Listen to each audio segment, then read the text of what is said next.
Sekarang gereja berada dalam bahaya yang sangat menakutkan.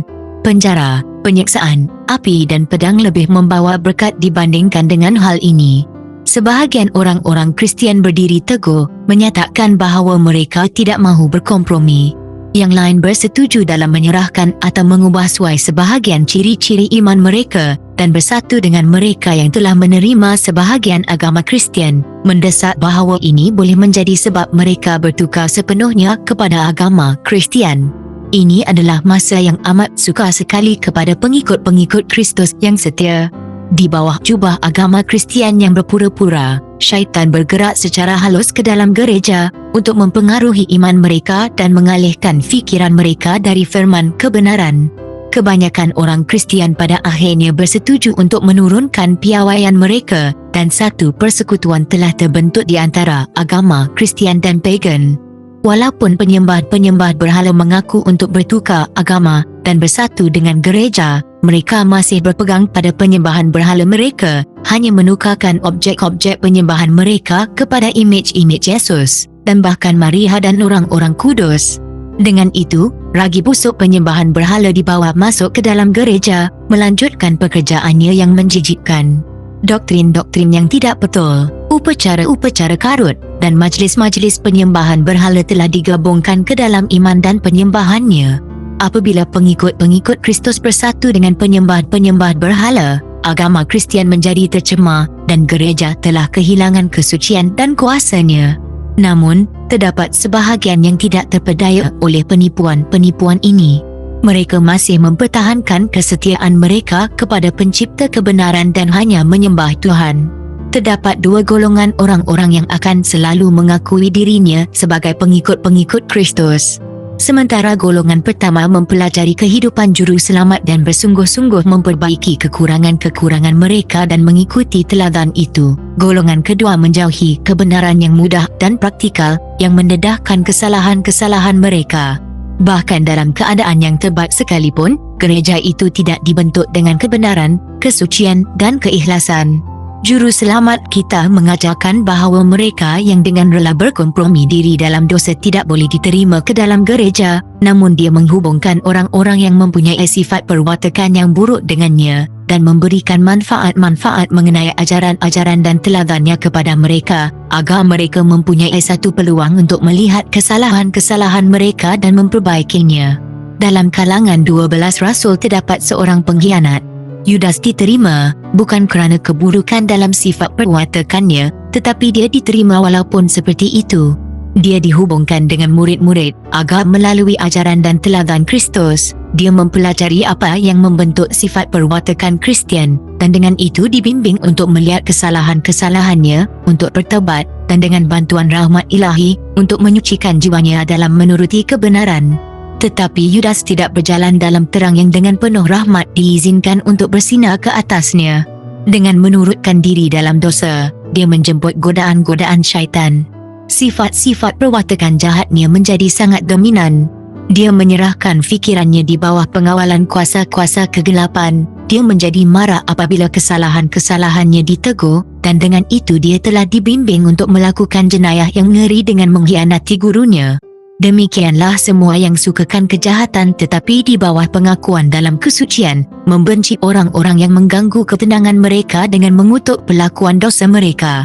Apabila satu peluang baik diberikan, seperti Yudas, mereka akan mengkhianati orang-orang yang berusaha untuk menegur mereka demi kebaikan mereka.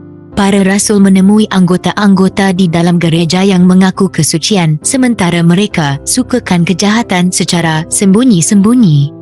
Ananias dan Safira menjadi sebahagian daripada penipu-penipu itu, berpura-pura untuk melakukan satu pengorbanan yang menyeluruh kepada Tuhan, apabila mereka dengan tamaknya menyembunyikan sebahagian untuk diri mereka sendiri.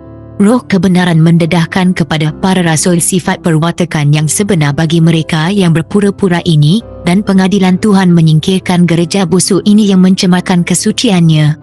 Tanda bukti ini mengenai pengesanan Roh Kristus dalam gereja merupakan satu ancaman kepada orang-orang munafik dan pelaku-pelaku kejahatan.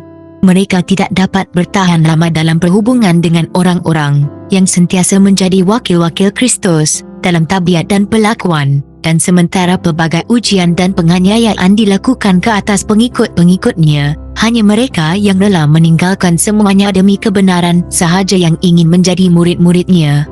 Oleh itu, selama penganiayaan berterusan, gereja secara perbandingannya masih suci.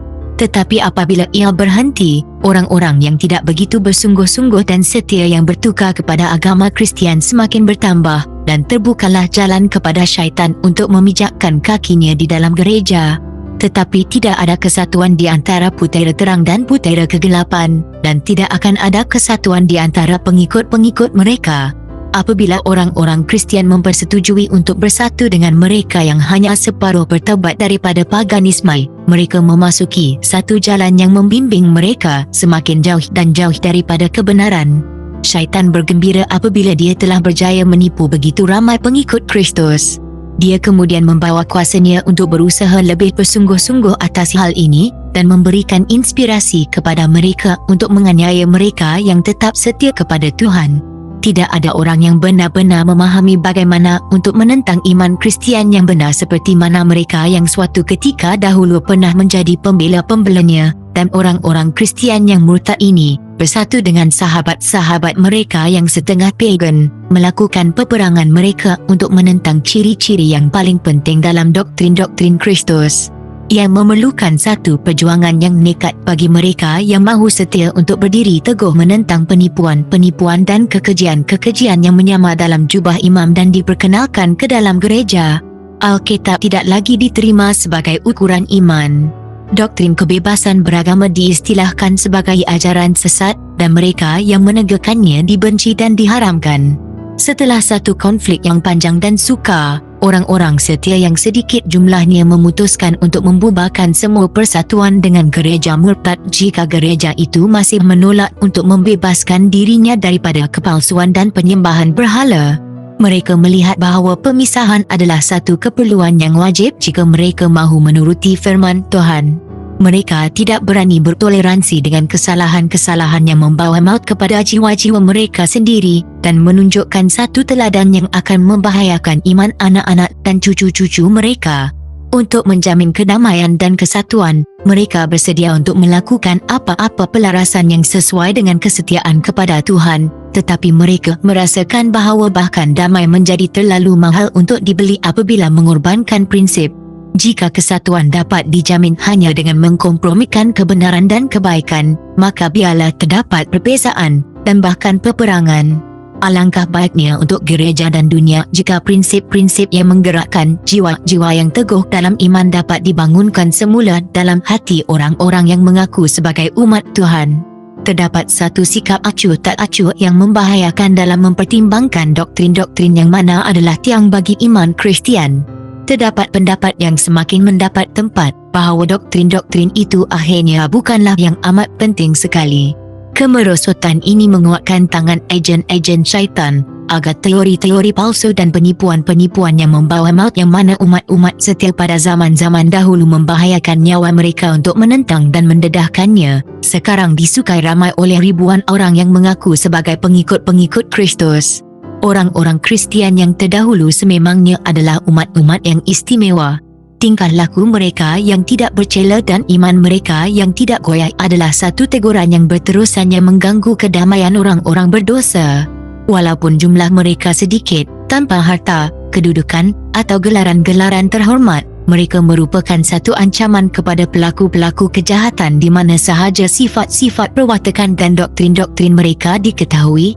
Oleh itu, mereka dibenci oleh orang-orang jahat, bahkan seperti Habel yang dibenci oleh Kain yang fasik itu.